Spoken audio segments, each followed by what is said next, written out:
Hi there, this is Amanda Frankel with our Crafty Playdate, and I am making Christmas cards today. So I wanted to show you, we do a Christmas club every year where we make 12 cards a month, and then by Thanksgiving we already have 60 handmade cards and they're ready to mail. So it takes the heat off making Christmas cards at the last minute and gives you the beautiful cards instead of having to go buy boxed cards.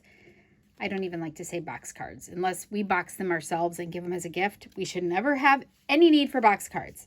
All right, so today we're making this Christmas card here. We are using the Tidings of Christmas suite, and we are using this paper. I love this paper. It is Tidings of Christmas paper. It's 6x6. It comes with lots of sheets of it. You're going to love it. And we are also using the stamp set. We're going to use the May Your Days Be Merry or Bright. And then also it has dies, and we are using actually this solid star die. This other one is kind of hollow. It's got lots of little lines in it. It'll be gorgeous in a metal, silver or bronze or brass, be just really pretty cut out. But we're just using the solid one because we wanted to stamp on it today. So let's get started. All right, so the color that we are using today is Evening Evergreen. And you've seen me make a lot with it lately, especially if you followed the Plentiful Plants series that I did. One of my favorite series ever. So I hope you liked it too. And then we have just a white panel, and we can go ahead and glue that down too, because this one is easy peasy to layer up. But you do have to do it in order.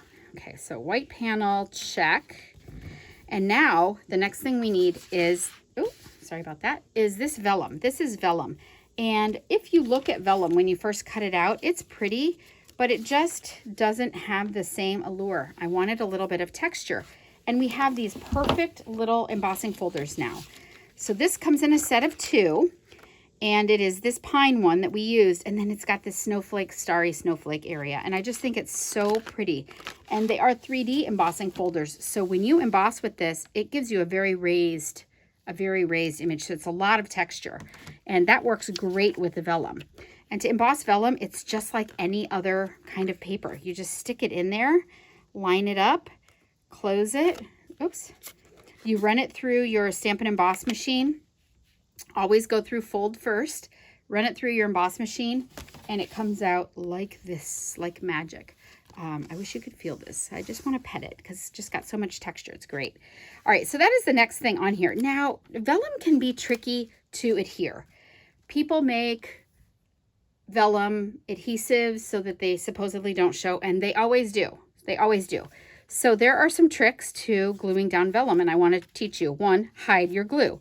So we're going to put it right here in the middle, because that's going to be covered by, the star and such. If you're still concerned about this floating up a little bit, because it is embossed, you can use glue dots. If you try to use a glue dot on a piece of vellum or even liquid glue or tape, it's going to show a little. But if you want to just put a glue dot down there, it's going to hold it and it's not going to show because it's embossed. See that? It doesn't show at all. So let's just stick some glue dots under the corners here. Ooh, did I get one? Nope, I missed. Stick some little glue dots under the corner, and it's not going to show because of the embossing. So that is a super handy trick. Okay, so that was your next piece there. Then we are using this Designer Series paper. This is the paper that I was showing you in the catalog, and it just doesn't pay it justice. It's really actually very, very cute. You get a lot of it too, and so it will give you plenty to be able to make stuff, and it's all double-sided. So we're using, isn't that pretty? We're using this side here, but that you could use all year. So if you don't get around to using all of your Christmas paper before the year's up, that would still make a really good card. So don't worry about it. This is just a 4" by 3/4 inch strip here. And I am going to find some dimensionals. Here we go. I'm going to find some dimensionals and stick this down.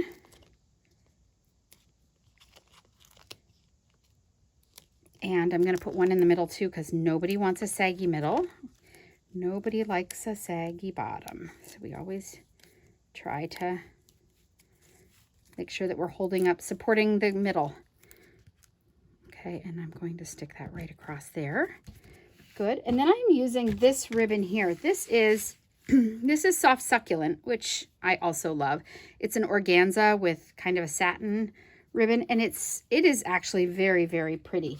They make it in lots of different colors, but I'm using soft succulent and it complements this. It is the leaf color there, and I can tell that it's going to match perfectly because it's actually listed in the colors on the paper, so it will be perfect. And I'm going to use a 4-inch piece of that also. And this is a trick, okay? So I'm going to put a little, I normally don't use glue, liquid glue, on ribbon ever, except right here, it's not going to show, and that's going to be stuck anyway. So I'm just going to stick that on there. If you felt weird about it flopping on the edges, like I've got mine kind of loose here, you could stick that down with some glue dots because they're going to be hidden under gems, but you don't have to. Really, it's not going to make a big difference there. And now I cut out my star already. This is my star, and I'm going to be using, the star was the die in the Tidings collection there. And I'm using the stamp that says, "May your days be merry and bright," because what's more perfect for a star than that? And I'm going to stick it right in the kind of the middle there. And this is just the Evening Evergreen ink, which I think is perfect. And now this is ready to stick on there. Another trick, I'm going to put a little bit more glue right over the top of this. Okay, you would want to put it on here and stick it on, but you know what? What if I put it down here and then I'd have my star too high? So that worked. I am going to put one dimensional up at the point of my star also, because I want his body to be like right there, and then his head to be up there. Does that make sense? You know what I'm talking about. I give it a gender. I don't know why I did that. Okay, so here's the deal. We have all kinds of gems in our catalog, and one of the most perfect ones we have are just the pearls, just basic pearl rhinestone-y pearls. If you want to color them, all you have to do is use your Stampin' Blend markers, and you can color them with that. These I just happen to have laying around. They're old, they're iridescent pearls, and they were good for that, for color. But you could just color them and make them any color you want, the regular pearls, and that is all she wrote. I would stick a white panel inside also so that I could write on it, or I would use a silver or gold pen, which would be fun for Christmas.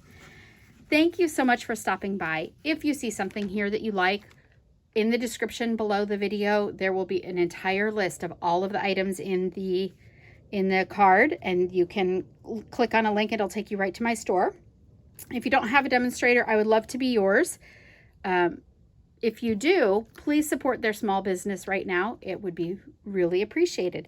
Thank you so much for stopping by. Have a great day, and stop back next month for more Christmas cards. Bye-bye.